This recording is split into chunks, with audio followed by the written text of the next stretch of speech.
మొదటి రోజు నుంచి కాంగ్రెస్ రాహుల్ గాంధీ నుంచి మొదలు పెడితే గ్రామ స్థాయిలో ఉండే కాంగ్రెస్ కార్యకర్త దాకా ఒకటే మాట, 1,00,000 కోట్ల కుంభకోణం, 1,00,000 కోట్ల కుంభకోణం. చివరికి వాళ్ళ పిల్లనిచ్చిన మామ రేవంత్ రెడ్డి గారికి, పద్మారెడ్డి గారు, ఆయన చెప్పారు 94,000 కోట్లు ఖర్చయిన ప్రాజెక్టులో ఒకవైపు నీళ్లు కనబడుతుంటే 94,000 కోట్ల ఖర్చయిన ప్రాజెక్టులో 1,00,000 కోట్ల కుంభకోణం ఎట్లా జరుగుతుందండి, ఇది రాజకీయ ఆరోపణ తప్ప ఇంకోటి కాదు అని పిల్లనిచ్చిన మామ కూడా నవ్వుతూ కొట్టిపాడేసినా కూడా ఇంకా ముఖ్యమంత్రి గారి బుద్ధి మాత్రం మారడం లేదు. వాస్తవం ఏంది? 94,000 కోట్లు ఖర్చు అయినాయని మీ ప్రభుత్వం కూడా చెప్తా ఉంది. బీఆర్ఎస్ ప్రభుత్వం ఉన్నప్పుడు కాళేశ్వరం ప్రాజెక్టు కోసం 93,769 కోట్లు, దాదాపుగా రౌండ్ ఆఫ్ చేస్తే 94,000 కోట్లు ఖర్చు అయినాయని మీ ప్రభుత్వం చెప్పింది. అందులో మేడిగడ్డ బ్యారేజ్ ఖర్చు ఎంత? 4,000 కోట్లు. 4,000 కోట్లలో మన హరీష్ రావు గారు వివరంగా చెప్పినారు. ఏది శాసనసభలో 4,000 కోట్లలో భూసేకరణకు ఎంత అయింది, రిటైనింగ్ వాల్స్ కన్స్ట్రక్షన్ కి ఎంత అయింది, ఓన్లీ ఆ బ్యారేజ్ ఏదైతే సిమెంట్ స్ట్రక్చర్ ఉందో దానికి ఎంత అయింది లెక్క తీస్తే మరి 85 పిల్లర్లుండే ఆ బ్యారేజ్ ఖర్చు అయింది 1,500 2,000 కోట్లు. అందులో ఎన్డీఎస్ఏ రిపోర్ట్లు కూడా ఏం చెప్పినారు? కేవలం 7th బ్లాక్ ఒక్కటి పునర్నిర్మాణం చేస్తే చాలు అని చెప్పారు. మరి 7 బ్లాకుల్లో ఒక్క బ్లాక్ దెబ్బతింటే ఆ మొత్తం 7 బ్లాక్లకు 1,500 2,000 కోట్లు ఖర్చు అయింది అనుకుంటే ఒక బ్లాక్ కోసం ఎంత అవుతుంది?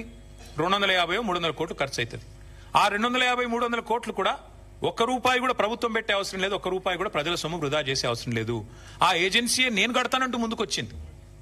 మరి ఇవాళ నేను ముఖ్యమంత్రిని, రాష్ట్ర ప్రభుత్వాన్ని అడుగుతున్నా, ఎక్కడైంది వృధా ప్రజల సొమ్ము?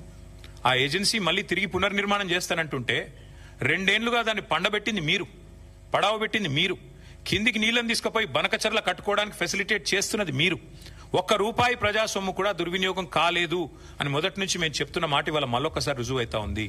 94,000 కోట్లలో మిగతా అంతా బానే ఉంది. అన్ని రిజర్వాయర్లు బాగున్నాయి, పంప్ హౌజులు బాగున్నాయి, సబ్ స్టేషన్లు బాగున్నాయి, కాలువలు బాగున్నాయి, సొరంగాలు బాగున్నాయి, అన్ని బానే ఉన్నాయి, అన్ని నడుస్తున్నాయి.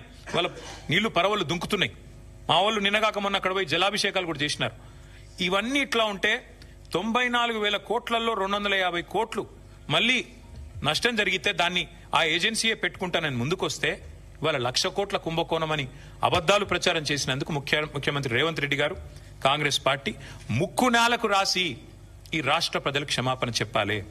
ఒకవైపు గోదావరి నీళ్లను వాడుకుంటూ, ఒకవైపు గోదావరి నీళ్లను, కాళేశ్వరం ద్వారా వచ్చిన నీళ్లను ఇవాళ హైదరాబాద్ లో మూసీకి అనుసంధానం చేస్తున్నామని చెబుతూ మరొక వైపు ఈ రకంగా చిల్లర ప్రచారం చేస్తున్నందుకు, ఆ కాళేశ్వరాన్ని కేసీఆర్ గారిని బదనాం చేస్తున్నందుకు ముక్కు నేలకు రాసి క్షమాపణ చెప్పాలి అని మేము డిమాండ్ చేస్తా ఉన్నాం.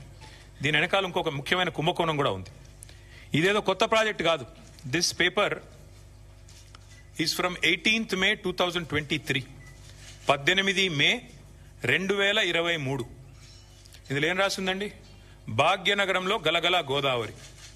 ఇది దేని మీద బేస్ చేసుకుని రాసినారు? 17 మే 2023 నాడు కేబినెట్ సమావేశం జరిగింది పెద్దలు కేసీఆర్ గారి నాయకత్వంలో, ఆయన ముఖ్యమంత్రిగా. 17 మే 2023 అందులో ఏ నిర్ణయం తీసుకున్నారు?